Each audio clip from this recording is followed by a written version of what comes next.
Pagi. Baik, pagi hari ini kita melanjutkan membaca konsep KG level. Pagi ini tanggal 3 Desember 2025 jam 6.38 waktu Indonesia Barat. Baik, kita kemarin sudah membahas beberapa poin penting dari catatan KG ini.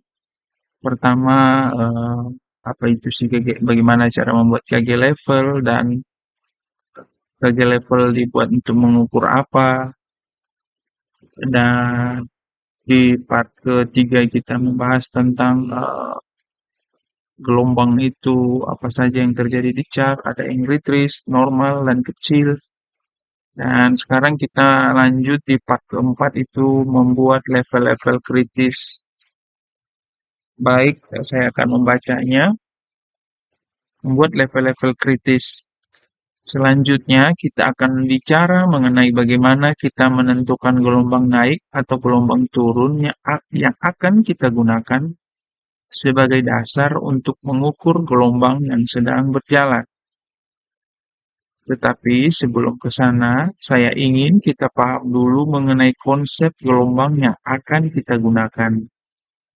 Sebagaimana saya sudah sebutkan berulang-ulang, harga bergerak bergelombang dalam periode-periode tertentu. Gelombang-gelombang harga ini muncul karena proses yang terjadi di pasar itu sendiri, yaitu karena adanya transaksi jual beli. Nah, seperti kita telah sampaikan dan perlihatkan juga, ternyata gelombang yang terbentuk dalam pergerakan harga sangat banyak.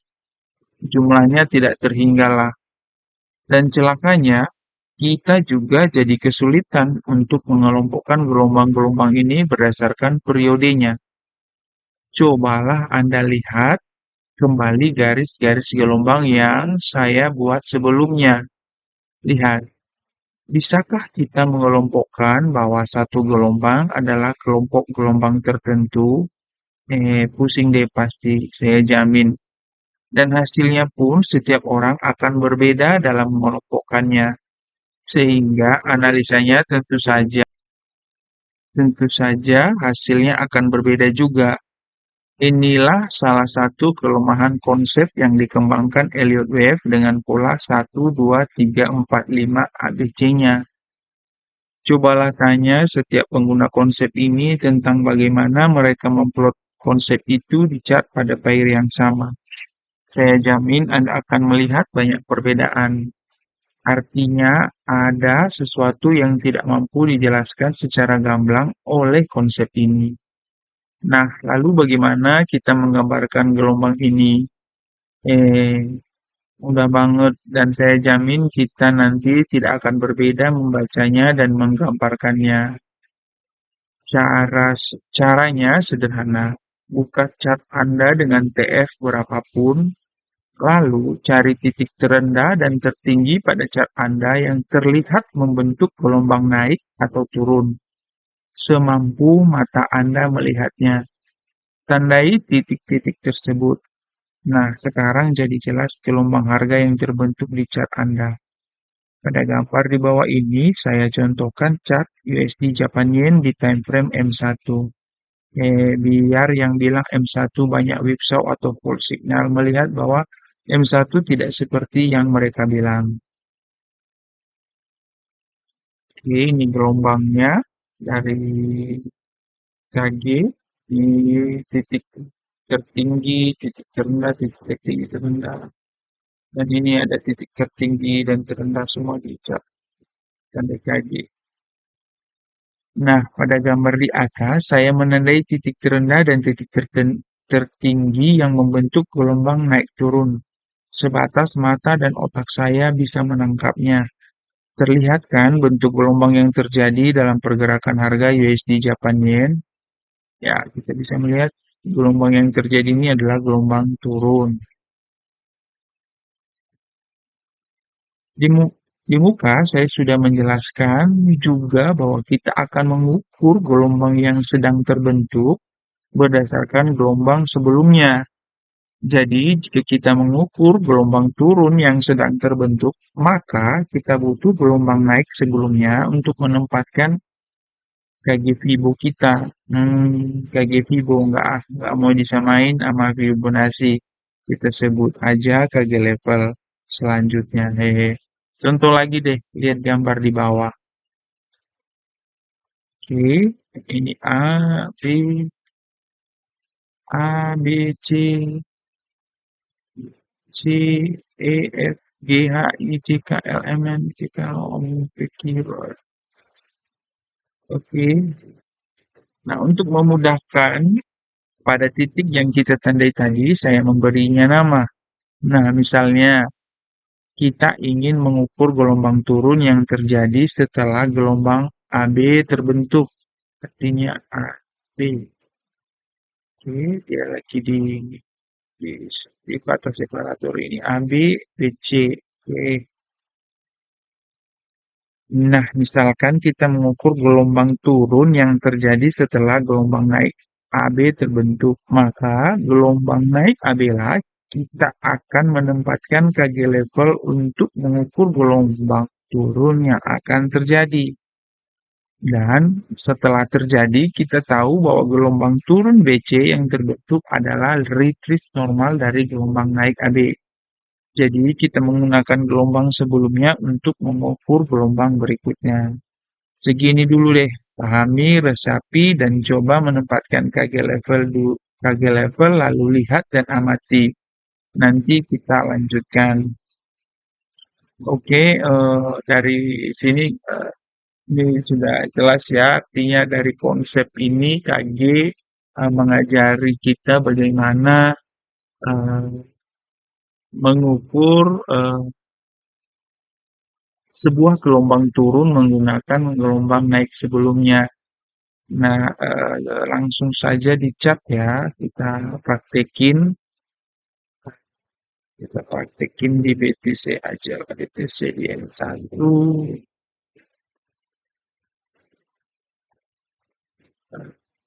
M1, oke, kan gridnya,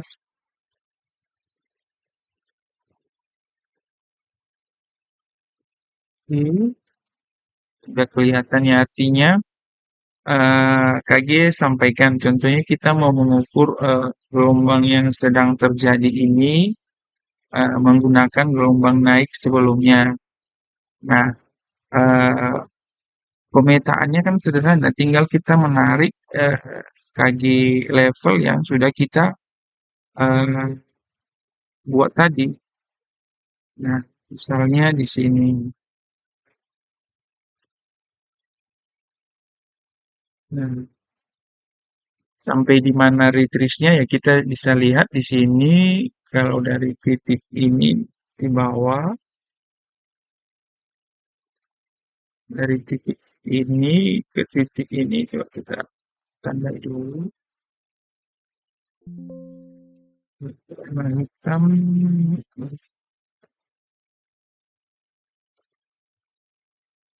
Oke.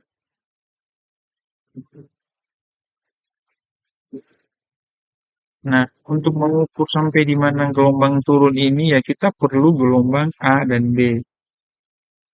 Oke. Nah, dari konsep ini KG menyampaikan begitulah mengukur gelombang harga menggunakan KG level. Sama seperti gelombang AB ini terbentuk, kita juga bisa mengukur lewat gelombang lewat eh, contohnya di sini sebelum AB ini terbentuk kita coba buat eh,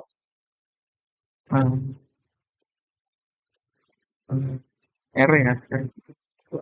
Nah, artinya tadi sebelum misalnya ini gelombang AB ini kita anggap masih belum terbentuk yang sudah ada di chart kita contohnya R ke A. Nah, untuk mengukur gelombang naik dari A ke B ini, maka kita menarik garisnya itu dari R ke A. Nah, level-levelnya yang harus kritis yang dilalui harga itu ya dimulai dari area seller balance-nya, buyer seller balance-nya, dan eh, buyer balance-nya. Nah, Kita juga bisa menarik lebih dari satu KG levelnya untuk melihat level-level kritis. Artinya nanti kita bisa metakan, oh ini batas dari gelombang R ke A ini level kritisnya, ini level kritisnya. Nah, dari situ kita bisa menyusun strategi kalau ini dilewati, kalau ini tidak dilewati, kalau di sini ada flat sideways. Nah, ini akan menjadi eh, level-level kritis jadinya. Nah, misalnya kita di sini tadi R ke A kan ada gelombang turun nih. Nah, sekarang kita coba buat dari B ke A. Di, ya, karena arahnya sama, maka kita dari di tempat yang sama juga. Oke, oke. Ganti warnanya jadi warna biru. Kita tebalin dikit biar agak berbeda. Nah, oke. Kita sekarang punya dua level kritis. Nah, kita punya level kritis R ke A, nah, di mana ada di sini eh, ini buyer balance-nya. Dan kita juga punya level kritis di A ke B.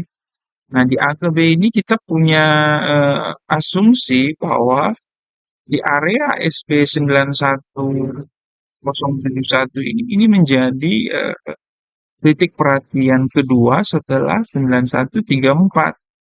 Kenapa begitu? Karena di sini ada dua level kritis yang eh, sedang yang sudah terbentuk dari dua gelombang ini, gelombang RH ke AB.